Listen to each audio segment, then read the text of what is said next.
vis-a-vis inconsistency, if there is any. Your response will convince me. What did you actually dissent from your original position in the House, the Speaker versus the House case? What actually did you dissent? Question. All right. If the chair would allow me to answer that, I will.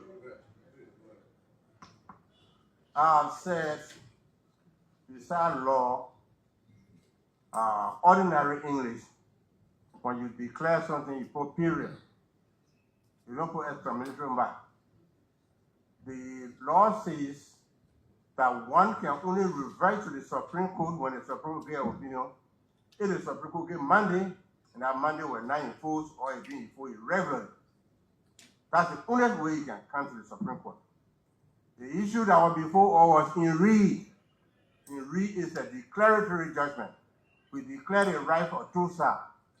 One side decided to come back to us on bail of information.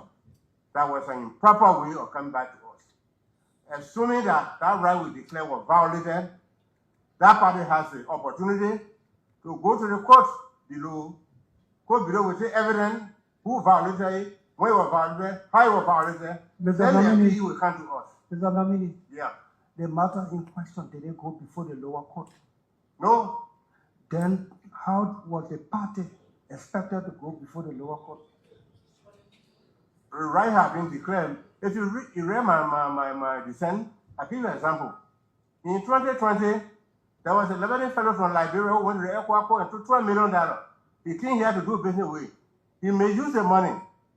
The issue came to us through declaratory judgment. We declared the right.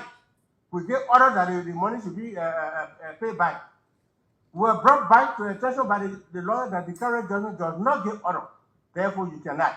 We considered and we send the party back to go and file the appropriate action. As we speak, the matter is before the Convention Court. Airport Court just testified. So, we are correcting ourselves that declaratory judgment had no enforcement power.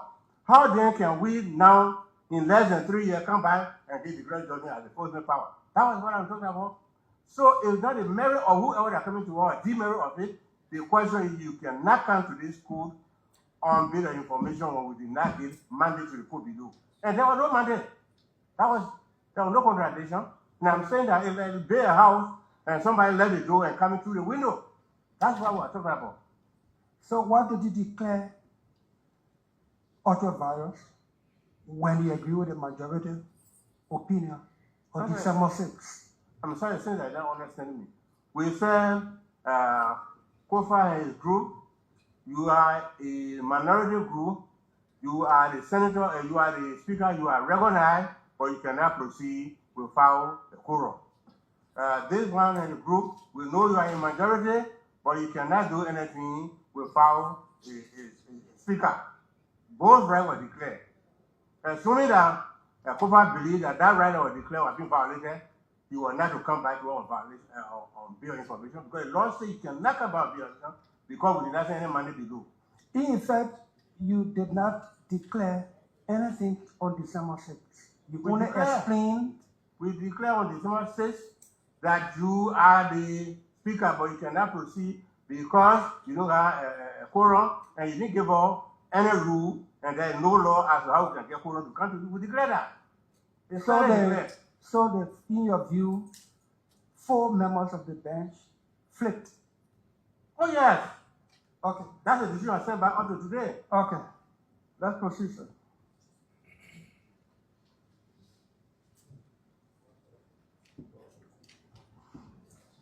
When you came for your confirmation, I was concerned about this thing about injunction and prohibition.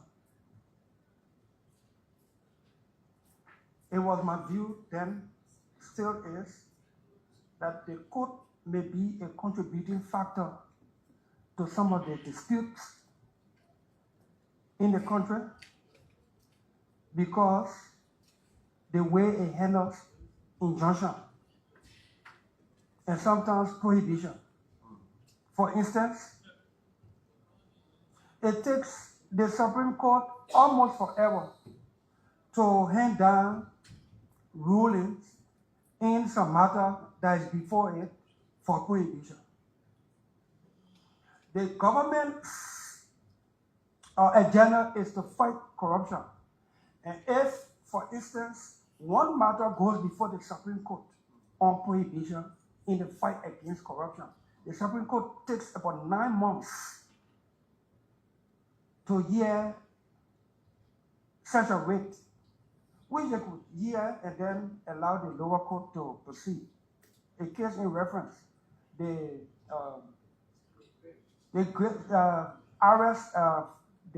assets recovery and case and gracious ride. It took the Supreme Court 9 months to hand down ruling on a writ of prohibition. Whether the lower court can proceed or not to proceed, or whether the asset recovery institution can proceed or not. Don't you think that this delay, in my view, is in breach of the spirit of the Constitution that talks about fair, impartial, and speedy trial? Question. Well, in the first place, I don't think so. I don't believe so. One has to understand how the Supreme Court works. When the matter is on trial in the court below, and the party chooses to go to the justice in chamber on prohibition, certiorari, or any other remedial writ, the law says the justice in chamber has the right to call a conference and determine whether there is a reason to issue the writ. By the time the justice issues a conference and determine that there is magnitude to issue the writ is issued, the party has to be served and given time to file their return. And when the return is filed, the party given time to come to what they call argument. When argument is made, the justice has to rule. And when the justice rules, the party has the right to appeal before the full bench. Before you go through that process, maybe one or two more would have passed already. And when the case enters the full bench, the bench is not on duty to hear it that time, because case entering the full bench is targeted for the following term. So the bench will not come back to that case to hear it. Obviously, no matter how urgent it is, the court is on duty to target it for the following term. By the time the following term, what we do is we take out all the motions that are on the calendar. We say we deal with first, we deal with all bill and information first, then we go to ruling coming from the chamber. So that is the process. That process is laid down by the rule. Except you, the representative and senator, decide to change it. That's the rule. That rule was away. So it doesn't contribute. You made a rule. The judiciary, through your judicial canon, made a rule. So do you think, in the spirit of reform, do you think the legislature should take up a reform issue, like setting timelines for how long motion issues can stay before a judge? Thank you, Senator. Yeah. If I'm convinced that one thing I intend to do, our law has so many irrelevant portions, so many active ruling or statutes that have no relevance to us. So we need to have a committee between you and ourselves. So we are the end user of the law. To say these particular things are wasting our full time. We need to remove them. But we cannot do it ourselves. But we are not lawmakers. The issue about land dispute, Yeah. which is a serious problem. I'm also convinced that the court is a contributing factor. And how do I mean? The probate court will probate a parcel of land on Paranville Road, a particular spot. Somebody else will carry a deed for that very particular spot, and the probate court will probate it too. Then another person will come bring land deed with a meets and bounds from that very particular place, and that very probate court will probate it. What do you think we can do to mitigate this? Because if the court is a place to resolve crisis or dispute, and the court is a contributing factor, what do we do? Well, firstly, Senator, when these are taken to the probate court for probation, that judge is not a technician. He's not a surveyor. He may not even know where the deed is coming from. All that is required is he should placard that deed within 3 days time to see if anybody has objection. If that is a plow tool, it's a plow by, and that nobody raises objection, you just go ahead and profit it. You may not know the location of the land. So if somebody brings subsequently, how do you expect objection? This is part of our fundamental problem as a country. For instance, in other countries, when you buy a piece of land in Montreal County, the person who got that land will bring the original deed. And that original deed, the court will, whoever is buying the land from, the land administrator or whatever in that district, will cut that portion off and cross it out and issue new deed to him as a remaining land. But that policy has never existed in Nigeria. So it makes our land issue complex. Everywhere in the whole country is complex that way. So the judge who is selling that court does not have that technical know-how to know the particular land, the particular one line, the particular location or name kind or bunker or whatever is the one that I brought in for. All you know, you apply, you comply with the rule of the law that says, put it on the board, let somebody see who our objection, let him raise it. If you raise that objection, then you will pack out here, then the judge will go into the final. Mr. Nominee, don't you think the court also has a duty of care? For instance, if we're looking at the future of reform to reduce and mitigate some of these things, there are actions the court can take. If you digitalize that area and have a database, and somebody brought one land and it is in that database, mixed and bound, the next day another person brings a deed and they put it in that system, it will pop up. Oh yeah, that's reform. That's the way to make progress. But when you say the judge can do anything, the court can do anything, it means, sorry, 1 minute. Yeah. Then it suggests to me that there is no plan and no vision for reform. Yes. The duty of care that the court has must be within the framework of the law. You must pass the law.